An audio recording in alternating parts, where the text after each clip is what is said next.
बर्तमान आम सीधा एक स्थान अच्छु ये हूँ बालिका वर्णित क्षेत्र देखुं देवादेवी सब ये जो आठुआ गोपाल बा जो मदन मोहन कृष्ण दृश्य देखुं ये जिते जाती ओळपाड़ा मेलन हुए से जा समय गोबरी नदी अतिक्रम कर जाती अर्थात गोबरी नदी अतिक्रम करती से जिते बांधी था लोक मैंने भक्त मैंने से जो फिटिकी गोबरी नदी की दे पड़ता ये अनेक बार घटना से आउ से ओळपाड़ा मेलन को जो हुए ओळपाड़ा मेलन से जाऊना तो आम से गणक कथा निश्चित देखते देवादेवी अच्छे रावण सीता समस्त ଆପଣ ନାଟା ଟିକେ କୁହନ୍ତୁ ନାଟା ଆପଣ ନାଟା କେଡୁ ରବୀନ୍ଦ୍ରନାରାୟଣ ରାମ ଦାସ ସେଡୁ କରୁନାହାନ୍ତି। ଆଚ୍ଛା କଣ ଯୋଉ ଠାକୁର କଥା କହୁଛନ୍ତି ଆପଣଙ୍କର ଯୋଉ ମଠ ଇଏ କେତେ ବର୍ଷର ମଠ? ଏ ମଠ 700 ବର୍ଷ ହବ। 700 ବର୍ଷ ତଳର। ଆଚ୍ଛା ମହାପୁରୁଷ ଅଚ୍ୟୁତ ସେବେ ସମୟର ଇଏ ବୋଧେ ମଠ ପାଖାପାଖି ଆଉ ପାଖାପାଖି। ଆଚ୍ଛା ଏଇ ଯୋଉ ଠାକୁର ଅଛନ୍ତି କଣ କଣ ଦେବାଦେବୀ ଅଛନ୍ତି ଆପଣ କେତେ ବର୍ଷ ହେଲାଣି ଏଠି ଆସି ରହିଲେଣି? ମୁଁ ରହିଲି ହଁ 45 ବର୍ଷ। 45 ବର୍ଷ। ଆଚ୍ଛା ତାପରେ ଆପଣଙ୍କର କିଏ କିଏ ଆସିଛନ୍ତି? ତାପରେ ସବୁ ଅନ୍ୟ ସାଧୁମାନେ ଥିଲେ ଆସିଛନ୍ତି। ଆଚ୍ଛା ତା ପୂର୍ବରୁ ବୋଧେ ଥିଲେ ଏଠି କଣ କଣ ଆପଣ କାହିଁକି ଆସିଲେ? ଆପଣ ତ ଜଣେ ଚାକିରି କରିଥିଲେ ଏବେ ବି ସୁଦ୍ଧା ପେନସନ ପାଉଛନ୍ତି ଏଠି କାହିଁକି ପ୍ରଭୁଙ୍କର କଣ ନିର୍ଦ୍ଦେଶ ହେଲା ନା କେମିତି କଣ ଆସିଲେ? ସେ ତ ପ୍ରଭୁଙ୍କର ଅପାର କରୁଣା। ଆଚ୍ଛା ସେ କଥା କହୁନା ମୁଁ ପ୍ରଭୁ ଜଗନ୍ନାଥଙ୍କ ଦ୍ୱାରା ମୁଁ ଏଠି ପ୍ରେରିତ ଆଉ। ଆଚ୍ଛା ଆପଣ କୋଉ ଚାକିରି କରିଥିଲେ? ମୁଁ ଥିଲି ସେକ୍ସନ ଥିଲେ ସେକ୍ସନ ଅଫିସର। ଆଚ୍ଛା ଏବେ ବି ଆପଣ ପେନସନ ପାଉଛନ୍ତି ଆଜ୍ଞା। ତଥାପି କେତେ ପାଖାପାଖି ପାଉଛନ୍ତି? ମୁଁ 30,000 ପାଉଛି। 30,000 ଟଙ୍କା। कार भी चाकरी 30,000 टका नथियो आपण एबे पेंशन पाउछु केतिदा। अच्छा ए जो एते टका चाकरी करी एते पेंशन पाउछु से लोभ प्रति नाही जोठी ठाकुर को प्रति ता आपनकर अतिवाहित करतो जीवन यापन एवं प्रभु को सेवा रे मध्य नियोजित करतो नि तो कोन एठी जो मदन मोहन को कोन कृपा हला आपण? अरे कोन कृपा हला कोन आशीर्वाद हला? कदी आउती पिलादिन मु जेसका चालीरे मठ मठ बुले तापर चाकरी कर वाला बुलथिली आउ तापर प्रति मासे थरे जगन्नाथ दर्शन करे तापर कोडी जाति दर्शन करी पुरी अच्छा जटू पुरी मु कटक पुरी जाए तेणु आसिक बहुत जीवा परे दिले प्रभु पाखे इच्छा है कहली बहु एत आसपारे गोटे स्थान मत दिंतु तो बसिया अच्छा तो तापर स्थान मिलगला आ से थे अधिकारी देहांत होगा मत ग्रामवासी आगे जानते ये मोर मामू घर था से जानते मतलब ना आप शुणु पढ़ी अनेक ये रुहतु तो ये मुझे आ पाखापाखि आप केते वर्ष हेलानी 45 वर्ष पिला जो कारोबार करी 45 दायित्व नहीं। अच्छा आम जो देखुं जो दधी भवन जो ठाकुर अच्छा आम जानी ओळकणा मेलन को जाती कौन तार कारण कौन है मेलन को दधी जाती जरकन मठ महाप्रभु जाती ये सांग आगे जाऊे कौन मझे गंडगोल है जरकन मठ बंद है ये बंद हो गले आकर 8 बजे थे से रही गली पड़े कौटी मिललानी आगे मन दुख पलि आसले तापर से स्वप्नाथ ये पड़ी जा 8 बाबू आइले किए जाइए से अधिकार जाइए स्वप्नाथ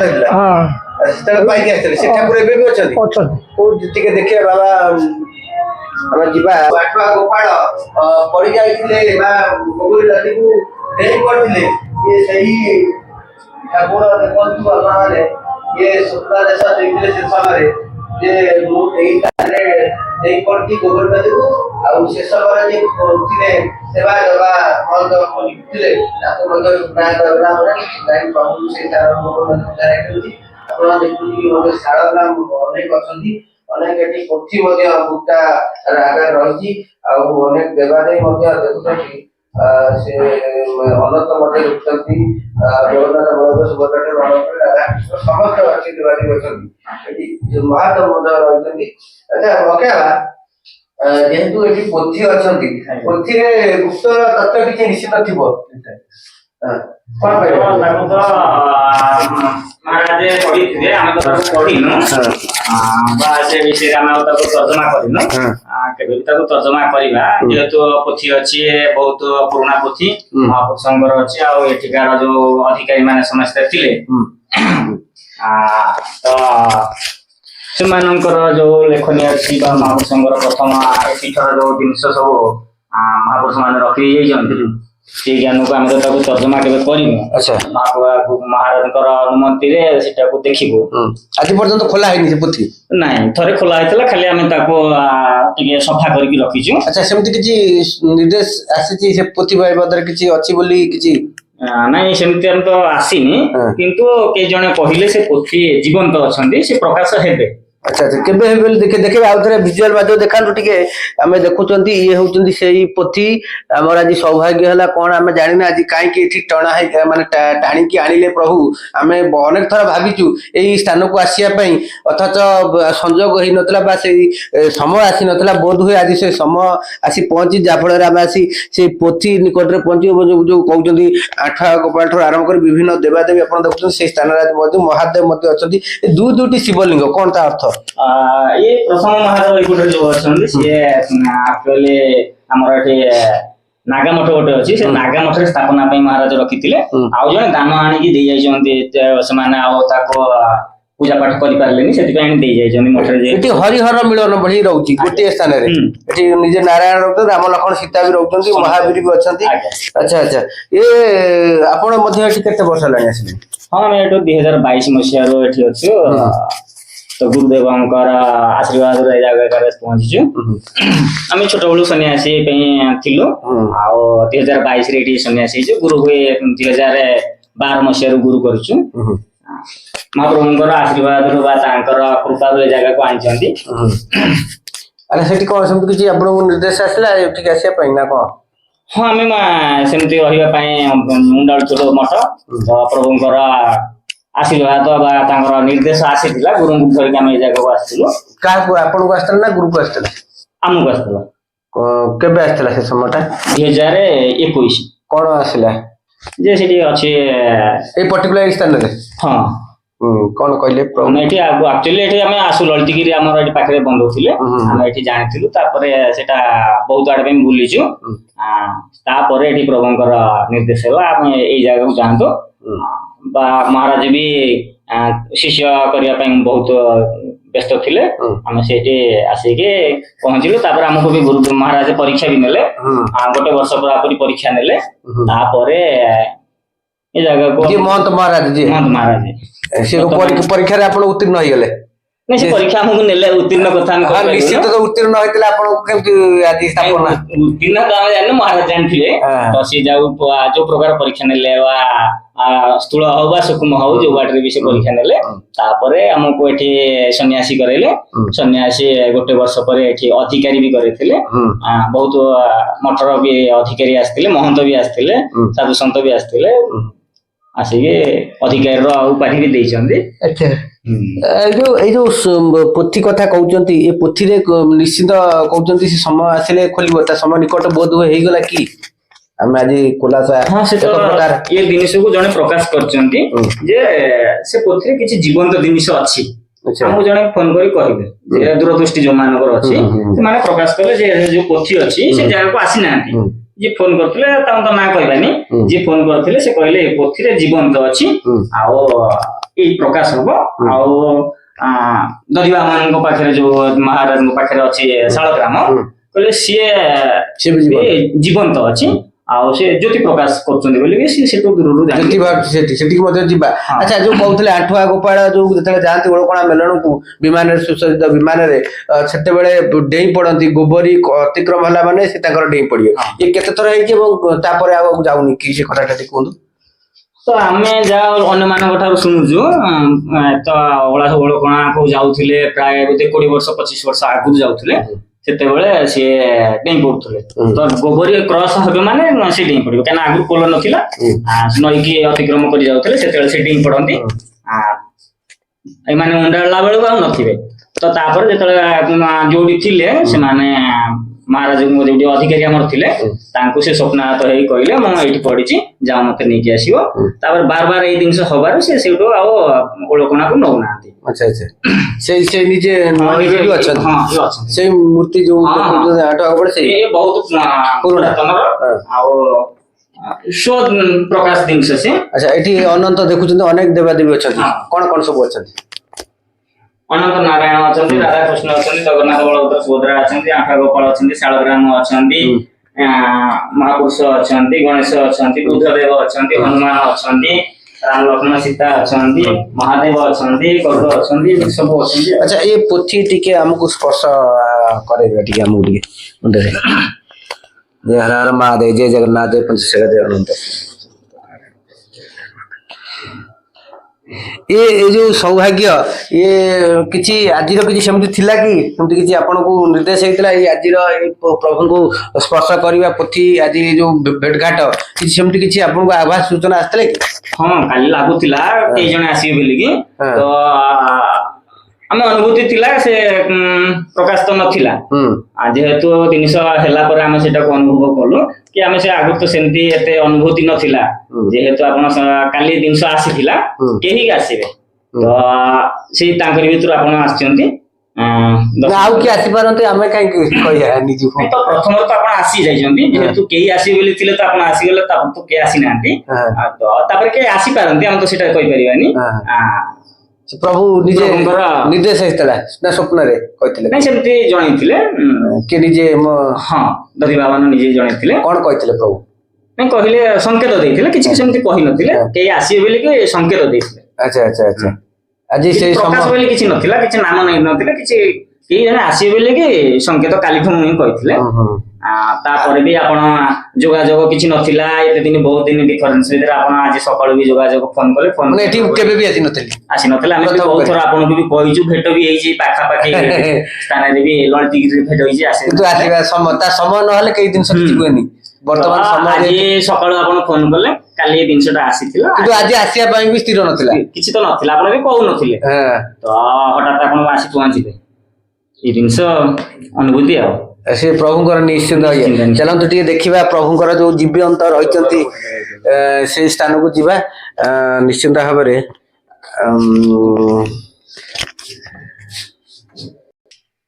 ବାବା ଇଏ ହଉଛନ୍ତି ଦଧି ବାବନ ଜୀ ଆଚ୍ଛା ଯୋଉ ଜୀବନ୍ତ ଶାଳଗ୍ରାମ କଥା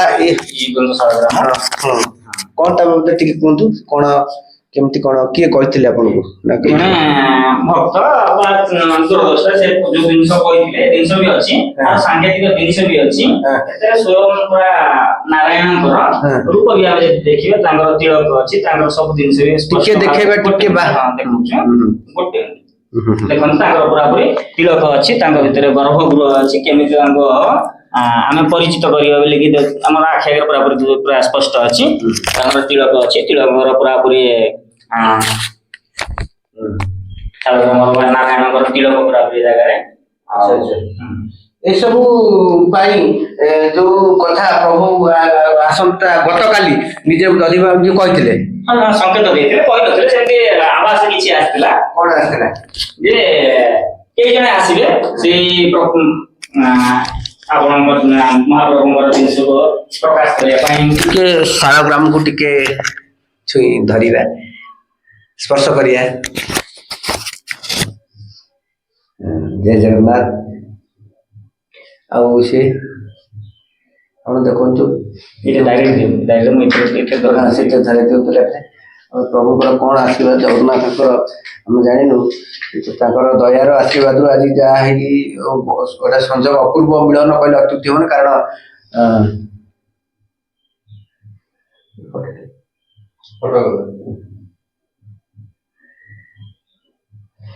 ଦେଖୁଥିଲେ ଏ ପ୍ରଭୁଙ୍କର ନିଶ୍ଚିନ୍ତ କୃପା ନଥିଲେ ଏସବୁ କାର୍ଯ୍ୟ ହୁଏନି ତ ଯାହା ହଉ ମହାପ୍ରଭୁଙ୍କର ଆଜି ଆଶୀର୍ବାଦ ଦୟା ଅଛି ଆମ ପ୍ରତି, ବୋଧହୁଏ ଆମେ ଜାଣିନୁ ଅଧମ।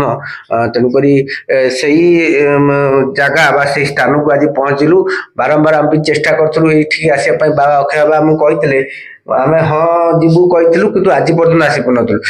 ପ୍ରଭୁ ତାଙ୍କୁ ମଧ୍ୟ ସ୍ୱପ୍ନା ଦେଶ ଦେଇଛନ୍ତି ବା କିଛି ଜଣେଇଛନ୍ତି, ଯାହାଫଳରେ ଆଜି ଆମେ ପହଞ୍ଚିବୁ। ବାବା ଆଉ କଣ କଣ ଘଟଣା ଏଠି ସବୁ? ହଁ, ପ୍ରଭୁ ରୂପ ପରିବର୍ତ୍ତନ କରନ୍ତି, କେତେବେଳେ କୃଷ୍ଣ ତ ହୁଅନ୍ତି, କେତେବେଳେ ତ କାଳୀ ହୁଅନ୍ତି, କେତେବେଳେ ତାଙ୍କର ରୂପ ପରିବର୍ତ୍ତନ ବହୁତ ରହିଛି। ଆଉ ଭକ୍ତ ବି ନିଜେ ସ୍ୱଚକ୍ଷୁରେ ବି ଦେଖିଛନ୍ତି, ଜ୍ୟୋତି ପ୍ରକାଶ ହୁଅନ୍ତି, ଅନନ୍ତଙ୍କର ରୂପ ବି ଦେଖିଛନ୍ତି। ଆଉ ଯେମିତିକି କୃଷ୍ଣଙ୍କର ପୁରା ଅନ୍ଧକାର ହେଇଯାଏ ଘର, ସେମିତି ଭକ୍ତ ବି ଦେଖିଛନ୍ତି। ଆଚ୍ଛା, ଜ୍ୟୋତି କୋଉଠି ପ୍ରକାଶ ହୁଏ? ସେ ପ୍ରଭୁଙ୍କର ମସ୍ତକରୁ ଭକ୍ତ ବି ଦେଖିଛନ୍ତି, ପୂଜା କରୁଥିଲେ, ସେ ପୂଜାରେ ବି ସେ ଭକ୍ତ ମାନେ ନିଜେ ଦେଖିଛନ୍ତି। ସମସ୍ତେ ସେମାନେ ସମସ୍ତେ ଆସିଥିଲେ, ସେମାନଙ୍କର ଜିନିଷ ପ୍ରକାଶ ବି ସେ ନିଜେ ଦେଖିଛନ୍ତି, ସେ ଅନୁଭୂତି ସେ ନିଜେ କରିଛନ୍ତି। ଜ୍ୟୋତି ପ୍ରକାଶ ହୁଅନ୍ତି ଏଇ ସ୍ଥାନରୁ, ମସ୍ତକରୁ। ଆଚ୍ଛା ଆଚ୍ଛା ଆଚ୍ଛା, ଇଏ ମା ଲକ୍ଷ୍ମୀ ଅଛନ୍ତି, ସରସ୍ୱତୀ। ଆଚ୍ଛା, ମା ସରସ୍ୱତୀ ଅଛନ୍ତି ସେଠି। ଏଇ ସିଂହାସନ ଉପରେ ପ୍ରାୟ 500-600 ବର୍ଷ ତଳୁ ଏଇ ସ୍ଥାନଟି। ଏଠି ଚାଳ ଘର ଥିଲା, ସିଂହାସନ କିନ୍ତୁ ସେଇ ସ୍ଥାନ ପକ୍କା ହେଇଛି ବା କୋଠା ଘର ହେଇଛି। ଏଇ ଜାଗାରେ ମହାପ୍ରଭୁ ଏଠି ବିରାଜମାନ, ମାନେ ସେଇଠି ଅଛନ୍ତି, ସେଇଠି ପୂଜା ପାଉଛନ୍ତି ମାନେ ଆସିକି 500-600 ବର୍ଷ ତଳ, ମାନେ ମହାପୁରୁଷ ଅଚ୍ୟୁତ ଏଠି ନିଶ୍ଚିନ୍ତ ନୀଳାଖେଳା ଆଗକୁ ହବ ବୋଲି ସେ ଯୋଉ ଯିଏ କହୁଛନ୍ତି ଆପଣଙ୍କୁ ବାଇ ଫୋନ ହଉ କି ଯେକୌଣସି ବାବଦରେ ହଉ, ସେ କିଛି କହିଥିବେ ଏ ବାବଦରେ, ଏଇ ସ୍ଥାନ ବାବଦରେ? ଏ ଜାଗାରେ ନୀଳାଖେଳା ହବ ବୋଲି ଅଛି। ମାଙ୍କର ବି ଏ ଜାଗାରେ ମା ବୋଲେ କି ଅଳାଶୁଣୀ ମା ନା କି? ନାଇଁ, ସେ କୋଉ ମା ବୋଲି କହିନାହାନ୍ତି, କିନ୍ତୁ ଯେହେତୁ ଏଠି ମା ଅଛନ୍ତି, ଗଡବାସୁଳୀ ଏ ଜାଗାର ମାଲିକ, ଅଧିଷ୍ଠାତ୍ରୀ ଏଠି ସିଏ ଅଛନ୍ତି। ତାପରେ ମହାପ୍ରଭୁ ମହାରାଜଙ୍କୁ ବି ନିଜେ ଅର୍ପିତ ଦାସ ଆସିକି ଦର୍ଶନ ବି ଦେଇଥିଲେ ପାଖାପାଖି ପୁରା ଏଇ ମଠ ଭିତରେ। ଏବେ ଯୋଉ ମହାରାଜ ଏବେ ଯୋଉ ମହାରାଜ ଅଛନ୍ତି ଯଶୋବନ୍ତ ନାରାୟଣ ରାମ ଦାସ, ତାଙ୍କୁ ବି ଦର୍ଶନ ଦେଇଛନ୍ତି, ସ୍ୱଚକ୍ଷୁରେ ସେ ଦର୍ଶନ କରିଛନ୍ତି। ଆଉ ତାଙ୍କ ପାଖକୁ ଗଲା ବେଳକୁ ସେ ଅନ୍ତର୍ଧ୍ୟାନ ହେଇଗଲେ। ମହାପ୍ରଭୁଙ୍କର ଏଠି ଲୀଳା। ସେ ଅର୍କିତ ଦାସ କଣ କହିଛନ୍ତି, ମହାରାଜ କଣ କହିଲେ? ନାଇଁ, ତାଙ୍କ ଦର୍ଶନ ପୂର୍ବରୁ ଖାଲି ଦର୍ଶନ ଦେଇଥିଲେ, ଦୂରରେ ଟିକେ ଥିଲେ, ଡାକିଲେ, ସେତେବେଳେ ସେ ତାଙ୍କର ଅନ୍ତର୍ଧ୍ୟାନ ହେଇଗଲେ। ଯଦି ତାଙ୍କ ସାଙ୍ଗରେ କଥାବାର୍ତ୍ତା କିଛି ହେଇନାହାନ୍ତି, କିନ୍ତୁ ଦର୍ଶନ କରିଛନ୍ତି। ଆଚ୍ଛା, ଏଇ ସ୍ଥାନରେ ଯୋଉ ହବ ଲୀଳା କଣ, ମା ଆସିବେ ନିଜେ ବାସୁଳେଇ ମା ଯିଏ ଜଗିଛନ୍ତି? ହଁ, ଏଇ ଜାଗାର ହଉଛନ୍ତି ଅଧିଷ୍ଠାତ୍ରୀ, ହଉଛନ୍ତି ମା ଅଛନ୍ତି, ମା ଜଗି ରହିଛନ୍ତି।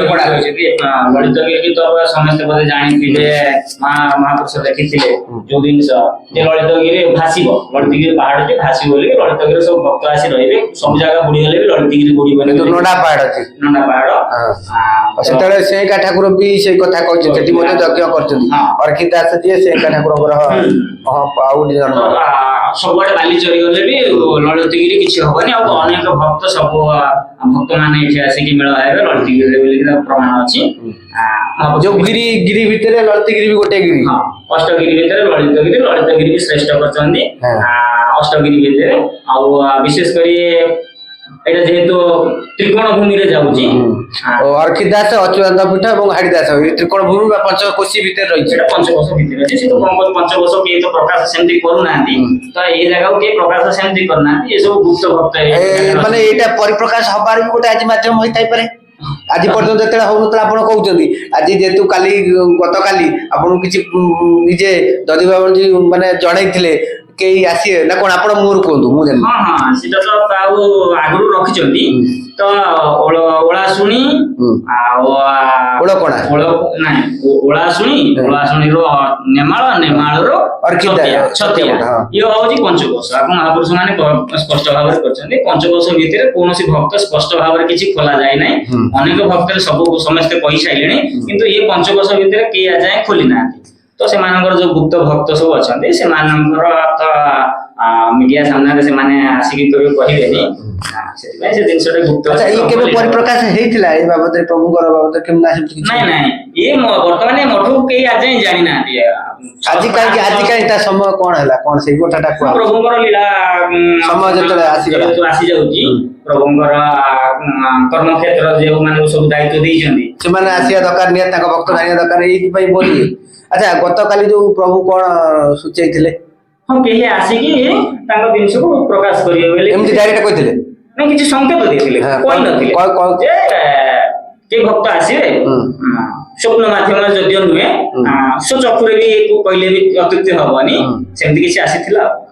ମାନେ ଆଜିର କାର୍ଯ୍ୟକ୍ରମ ଯୋଉଟା ଏବେ ଚାଲିଛି ହଁ ସେ ପ୍ରଭୁ ଦଧିବାବନ୍ଦୀଙ୍କ ସବୁ ଲୀଳା ହଁ ହଁ ତାଙ୍କ ଲୀଳା କାହିଁକିନା ରୂପ ପରିବର୍ତ୍ତନ ସେ କରନ୍ତି ଭକ୍ତଙ୍କୁ ବି ଦର୍ଶନ ଦେଇଛନ୍ତି। କେତୋଟି ରୂପ ହୁଅନ୍ତି? ହଁ କାଳିଙ୍କର ରୂପ ହେଇଛନ୍ତି, କୃଷ୍ଣଙ୍କର ରୂପ ହେଇଛନ୍ତି, ବାମନଙ୍କର ରୂପ ହେଇଛନ୍ତି, ଏ ଜିନିଷ ସେ ଅନନ୍ତଙ୍କର ରୂପ ହେଇଛନ୍ତି, ଅନନ୍ତଙ୍କର ରୂପ ହେଇଛନ୍ତି। ଜ୍ୟୋତି ପ୍ରକାଶ ମଧ୍ୟ ହୁଏ ଜ୍ୟୋତି ପ୍ରକାଶ। ମସ୍ତକରୁ। ହଁ। ଆଚ୍ଛା ଇଏ ସେଇ ନୀଳା ସମୟ ଆସିଗଲା ବୋଧ ହୁଏ, ସେଥିପାଇଁ ଖବରଟି ବା ଏଇ ଯୋଉ ଭିଡିଓ ମାଧ୍ୟମରେ ଆମେ ଜଣେଇବା ପାଇଁ ପ୍ରଭୁଙ୍କର ନିହାତି ହଁ ହଁ ତାଙ୍କର ଲୀଳାଖେଳା କରିବା ସହିତ ତାଙ୍କ ଭକ୍ତ ଯୋଉମାନେ ଜାଣିନଥିବେ ଗୁପ୍ତ ଭକ୍ତ ପ୍ରକାଶ କରିବା ପାଇଁ ତ ଅନେକ ଭକ୍ତ ବି ଜାଣିଛନ୍ତି କିଛି ଏ ଜିନିଷକୁ କେହି ପ୍ରକାଶ ଆଯାଏଁ ବି କରିନାହାନ୍ତି। ଆଉ ଇଏ ବି 600 ବର୍ଷର ଏଠି ଏ ପାଖ ଆଖ ବି ଲୋକ ବି ଭଲ ଭାବରେ ଏ ମଠକୁ ଜାଣିନଥିଲେ, ତ ସେ ଚାହୁଁନଥିଲେ ପ୍ରକାଶ କରିବା ପାଇଁ। ଯଦି ଆଜି ତାର ଜିନିଷ ପ୍ରକାଶ କରିବାକୁ ଚାହୁଁଛନ୍ତି ଏତେ ମିଡିଆ ଆଗରେ ତ ତାଙ୍କର ଇଚ୍ଛା, ଆମେ ନାମକୁ ମାତ୍ର ସେଥିପାଇଁ ତାଙ୍କୁ କୋଟି କୋଟି ପ୍ରଣାମ। ଟିକେ ଆଗ ବାହାର ଦୃଶ୍ୟ ଦେଖିବା, ଆସନ୍ତୁ ଦେଖିବା ଯେ ବାହାର ମନ୍ଦିର ଏବଂ ଗରୁଡ ନିଜେ ମଧ୍ୟ ଅଛନ୍ତି, ଆଉ ଏଠି ମହନ୍ତ ମହାରାଜ ମଧ୍ୟ ଅଛନ୍ତି। ଇଏ ହଉଛନ୍ତି ସେଇ ଆଶ୍ରମ, ଆପଣ ମନ୍ଦିରର ଟପ୍ ଟି ଆମକୁ ଦେଖେଇବା। ଇଏ ହଉଛନ୍ତି ସେଇଠି ଏଇ ସେଇ ଆଶ୍ରମ, ଏ ସବୁ ଆଶ୍ରମରେ ରହୁଛନ୍ତି ସାଧୁ ସନ୍ଥ। ଏପଟରେ ଦେଖାଉଛନ୍ତି ଆମେ ଭିଜୁଆଲ ମଧ୍ୟ ଦେଖାଉଛନ୍ତି ଆପଣଙ୍କର ହଉଛି ପ୍ରବେଶ ଦ୍ୱାର, ଏଣ୍ଟ୍ରାନ୍ସ ଯୋଉଟା କରାଯାଏ, ଏଇ ହଉଛି ସେଇ ଦ୍ୱାର। ଆପଣ ସିଧାସଳଖ ଏଇ ସବୁ ଭିଜୁଆଲ ଦେଖୁଛନ୍ତି। ଏ ଠାକୁରଙ୍କର ଅନେକଙ୍କର ଯେ ଜାଗା ଅଛି, ଏଠି ମଧ୍ୟ ବହୁତ ବୃକ୍ଷ ଲଗା ହେଇଛି, ଆଉ ମଧ୍ୟ ଆହୁରି ଘର ଚାଲିଛି ନିର୍ମାଣ ଏବଂ ପୋଖରୀ ମଧ୍ୟ ଅଛି। ସମାଧି ମଧ୍ୟ ଏକଡ଼ରେ ଅଛନ୍ତି, ଯିଏ ଯିଏ ଏ ସ୍ଥାନରେ ମହନ୍ତ ମହାରାଜ ସବୁ ଥିଲେ ସମାଧି ନେଇଛନ୍ତି, ତାଙ୍କର ମଧ୍ୟ ସମାଧି ସ୍ଥାପନ ହେଇଛି। ମା ବୃନ୍ଦାବତୀ ଅଛନ୍ତି, ଆଉ ଏ ଦେଖୁଥିବେ ଏସବୁ ଇଏ ହଉଛନ୍ତି ଦଧିବାବନ। ଆଉ ନୀଳା ମଧ୍ୟ ବୋଧ ହୁଏ ଆସିଗଲାଣି, ସେଥିପାଇଁ କାହା ମାଧ୍ୟମରେ ଆଜି ପରିପ୍ରକାଶ ହେବାକୁ ଯାଇଛି ନା କଣ ଆଜ୍ଞା? ଆଚ୍ଛା ଆଚ୍ଛା ତ ଭକ୍ତ ମାନଙ୍କ ଦ୍ଵାରା ହିଁ ପରିପ୍ରକାଶ ସେ କରିବେ, ଆଉ ସେ ତ ସ୍ୱୟଂ କଣ ଆଉ କଣ ନିଜେ କରିବେ କି? ଅନ୍ୟ ଦ୍ଵାରା କରିବେ, ଭକ୍ତ ମାନଙ୍କ ଦ୍ଵାରା କରିବେ। ତାଙ୍କର ଯୋଉମାନେ ଶ୍ରଦ୍ଧାଳୁ ଅଛନ୍ତି ତାଙ୍କ ଦ୍ଵାରା ତାଙ୍କର ପ୍ରଚାର ପ୍ରସାର କରାନ୍ତି। ତାହେଲେ ସେ ସମୟ ଉପନୀତ ହୋଇଥିବାରୁ ଆଜି ସେ କାମ ନୀଳା ହେବାକୁ ଯାଉଛି। ନିଶ୍ଚିନ୍ତ ତାଙ୍କର ତାଙ୍କ କର୍ମକ୍ଷେତ୍ରକୁ ସେ ନିଜେ ତ କରେଇବେ, ନିଜେ କରେଇ ପାରିବେନି ତ ଯଦିଓ ଅନ୍ୟମାନଙ୍କ ଦ୍ଵାରା କରିବେ, ଭକ୍ତ ମାନଙ୍କ ଦ୍ଵାରା କରିବେ, ସାଧୁ ସନ୍ତଙ୍କ ଦ୍ଵାରା କରେଇବେ। ସେଥିପାଇଁ ଆଜି ତାଙ୍କ ଇଚ୍ଛାରେ ଆପଣଙ୍କୁ ଡକେଇଛନ୍ତି। ଆପଣ ବି ଆସିବାର ନଥିଲେ, ତ ତାଙ୍କ ଆପଣ ଦର୍ଶନ ବି ଅଛି। ତ ଆଜି ବଡ ଭାଗ୍ୟ କଥା, ସେ ଯୋଉ ଆମେ ସ୍ପର୍ଶ କଲେ ଯୋଉ ଶାଳଗ୍ରାମ ତ ସ୍ୱୟଂ ଆପଣ ଦେଖିଲେ, ତାଙ୍କର ତ ପୁରାପୁରି ନିଜେ ତ ସେ ପୁରାପୁରି ତିଳକ ଅଛନ୍ତି ତାଙ୍କର। ନାଇଁ ଆମେ ସ୍ପର୍ଶ କରିବା ଏଇ ସବୁ ଭାଗ୍ୟ ଏବଂ ପୋଥି ଯୋଉଟା କହୁଥିଲେ ସେ ସବୁ ସେ ଜୀବନ୍ତ ପୋଥି ତ ସେ ଜୀବନ୍ତ। ନାଇଁ ନାଇଁ ସେ ଅନ୍ୟମାନେ କେହି ଏମିତି ସୁଯୋଗ ମିଳିନି, ଏମିତି କେହି ସେ ଦର୍ଶନ କରିନାହାନ୍ତି। ଆମେ ଯୋଉ ଶାଳଗ୍ରାମକୁ ବି ଦର୍ଶନ କେହି ସେମିତି ହାତ ମାରିନାହାନ୍ତି, ନାଇଁ କି ସେ ଭିତରକୁ ଯାଇନାହାନ୍ତି। ନାଇଁ, କେହି ଜଣେ ଭକ୍ତ ଦର୍ଶନ ଜଣେ ଦି ଜଣ କରିଛନ୍ତି, ତାଙ୍କର କୃପା। ତ ଆପଣ ଆଜି ଯଦି ମିଡିଆକୁ ନଉଛନ୍ତି, ଆଜି ପ୍ରଥମ ଏ ଜାଗାକୁ କେହି ବି ଆସନ୍ତିନି। ଆମେ ବି ଯୋଉ ସ୍ପର୍ଶ କରିବା, ନିଜେ ଛୁଇଁବା ବା ଆପଣଙ୍କ ଆମ ମସ୍ତକରେ ଯୋଉ ଥୋଇବା, ଏମିତି ଏମିତି କାର କେହି ହେଇନଥିଲେ। କୌଣସି ନିଜେ ପ୍ରଭୁଙ୍କର ଆଶୀର୍ବାଦ। ଜୟ ଜଗନ୍ନାଥ। ପ୍ରଭୁଙ୍କର ଆଶୀର୍ବାଦ ନ ହେଇଥିଲେ ଏ ଜିନିଷ ହେଇନଥାନ୍ତା, ବା ଆପଣଙ୍କୁ ଡକେଇ ନଥାନ୍ତେ, ଆପଣ ଆସିକି ତାଙ୍କର ପ୍ରଚାର ପ୍ରସାର କରିବା ପାଇଁ ଆପଣ ତତ୍ପର ହେଇନଥାନ୍ତେ। ଠିକ ତାଙ୍କର ଆଶୀର୍ବାଦ, ତାଙ୍କର କୃପା, ଆଉ ତାଙ୍କୁ ନିଜକୁ ନିଜେ ସେ ପ୍ରକାଶ କରିବାକୁ ପାଇଛନ୍ତି। ତୁହିଁକି ତୁହିଁ ରଖ ମୁଛାର ମନୁଷ୍ୟ ମାତ୍ର, ସେ ତାଙ୍କ କର୍ମ କରିବେ, ଆମେ ଖାଲି ନାମକ ମାତ୍ର। ଜୟ ଜଗନ୍ନାଥ। ସନ୍ଥ ଅର୍ଖି ଦାସ ଆସି ଭେଟ କରିଥିଲେ, କୋଉ ଦିନ ମାନେ ଦର୍ଶନ ଦେଇଥିଲେ? ମୋର ମନେ ଅଛି, ତଥାପି କେତେ ଦିନ ବହୁତ ବର୍ଷ ହେଲାଣି। କେମିତି କଣ ଆଇଥିଲେ କହୁନାହାନ୍ତି? ଆସି କୋଉଠି ଦର୍ଶନ, କୋଉଠି ଦେଖା ଦେଲେ? ଏଇ ବାଟରେ। ଆଚ୍ଛା ସକାଳ ବର୍ଷ ମୁଁ ଚିନ୍ତା କରୁଛି, ଆମେ ଆସିଲେ ଅଧମ କୌଣସି ମହାପୁରୁଷଙ୍କୁ ଦେଖିପାରିଲି, ଏମିତି ଚିନ୍ତା କରୁଛି ବସିକି। ମୁଁ ମହାପୁରୁଷ ଦେଖିପାରିଲିନି, ଅର୍ଜୁନ ଦାସଙ୍କୁ ନା ଅର୍ଜୁନଙ୍କୁ କାହାକୁ ଦେଖିପାରିଲି। ଏମିତି ସମୟରେ ଜନ୍ମ ଆସିଥିଲୁ, ଆଉ କାହାରି ଦେଖିପାରିଲି। ଏ ଶୀତ ଦିନ ଆସିଲେ ମଧୁରିଆ ଖରା ହେଇଛି, ମୁଁ ସେ ଦୁଆରରେ ବସିଛି, ଚିନ୍ତା କରି ବସିଲି। ଆଉ ସେଠୁ ଆସିଲେ, ଆଉ ଡେଙ୍ଗା ହେଇକି ପତଳା ହେଇକି ଏକଦମ ଗୋରା ଟକ୍ ଟକ୍, ଏମିତିଆ ଦାଢି ରଖିଛନ୍ତି, ଏମିତି ଅଳ୍ପ କାଟିକି ସବୁ, ଗୋଟେ ଗାମୁଛା ପିନ୍ଧିଛନ୍ତି, ଗୋଟେ ଗାମୁଛା ଘୋଡେଇଛନ୍ତି।